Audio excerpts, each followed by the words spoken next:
बिस्मिल्लाहिर्रहमानिर्रहीम।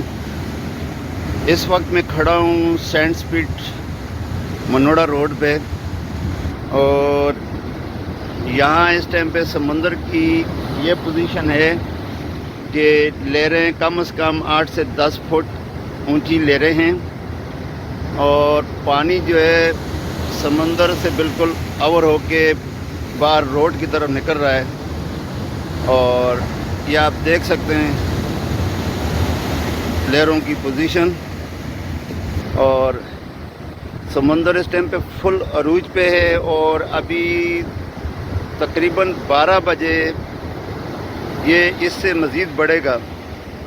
जो यहाँ के रेस्क्यू के इदारे हैं उनका कहना ये है कि ये 12 बजे के बाद इससे आगे मज़ीद बढ़ेगा और समंदर में मज़ीद तो यानी आएगी।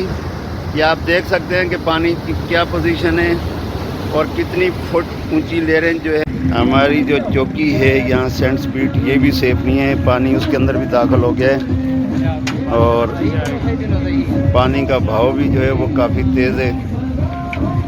तो ये बिल्कुल समंदर से पानी ओवर होके ये बाहर आ रहा है और मज़ीद अभी इसमें जो है वो तो यानी आएगी। तो ये आप देख सकते हैं ये सारा पानी से भरा पड़ा है और इसमें मज़ीद जो है ना वो शिद्दत आ रही है। ये पानी वहाँ से लहरें सारी पानी को बाहर फेंक रही हैं, लहरों के ज़रिए जो है इस